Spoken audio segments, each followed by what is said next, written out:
This video is presented in American Sign Language. It is a TED Talk by Christine's son, Kim, called The Enchanting Music of Sign Language.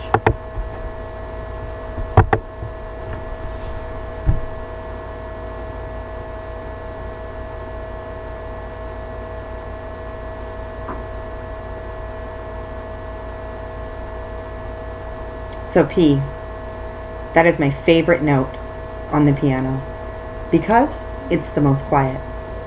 So if you ever seen a violin and you've seen all four strings, P is the most quiet of all of the notes.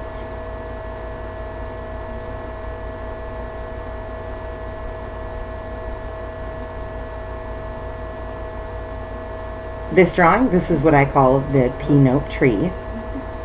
And if you repeat that note, P, again and again and again, it can never become quiet enough. And that is, to me, the difference between noise and quiet.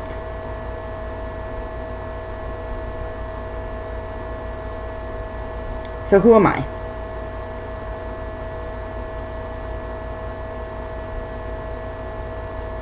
So during the 1800s, the French brought sign language to America.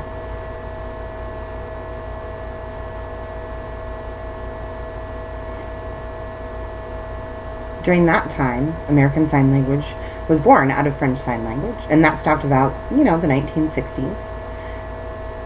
I was born deaf. I grew up in a world of sound, and I'm a little bit like all of you. I mean, looking back when I was young, I believe that every day I was absorbing so much information.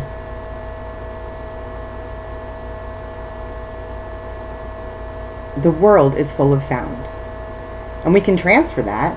We live in the same world, so it depends. There's cultural rules, and no one's asking why we're not discussing this sound, right? Is everyone experiencing the same thing?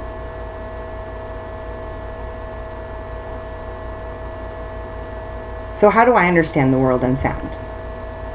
So we have groups of people who watch behavior. I understand sound through behavior.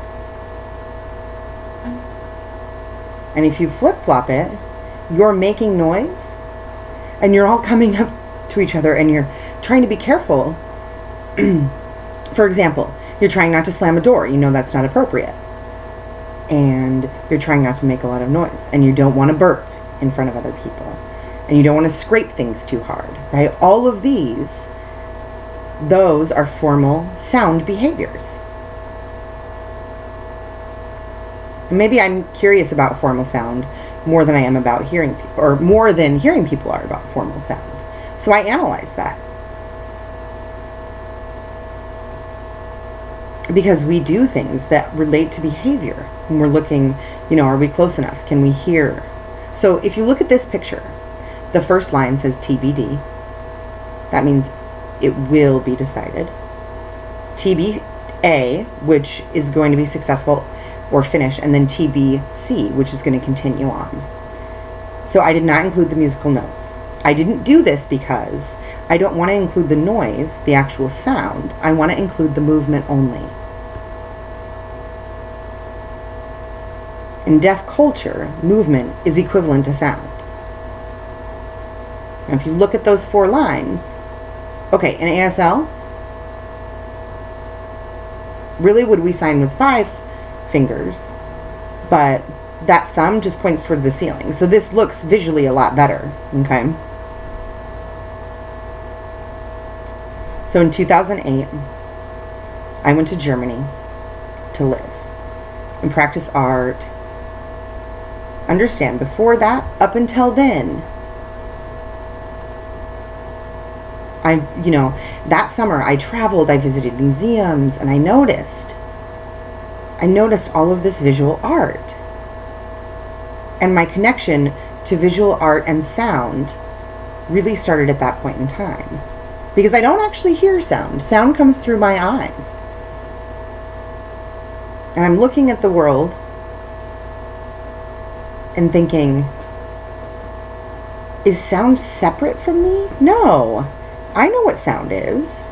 I understand it. Sound doesn't mean hearing necessarily. It doesn't mean noise coming through your ears. I see sound. Can you experience sound in a different way? So I decided to become an artist based on my visual sound.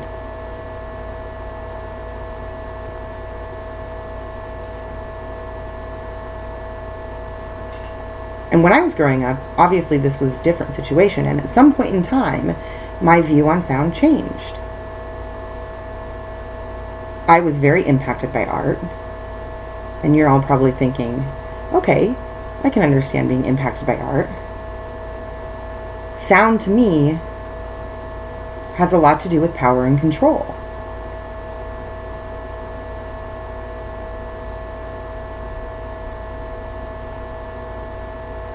I grew up in your world. It's not my world, right?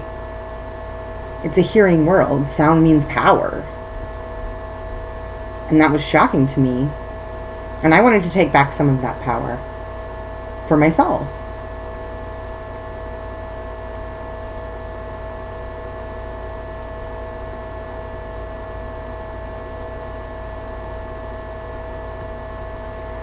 You all look at me strange because I don't use my voice for communication.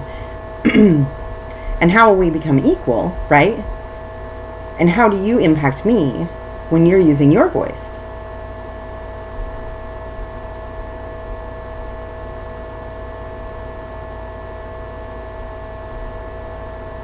I work with many ASL interpreters.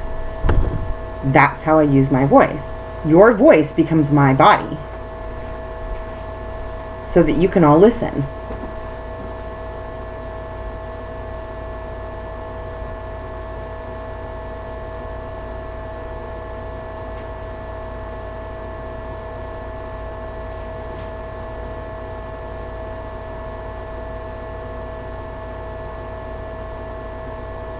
And you use your voice to make money.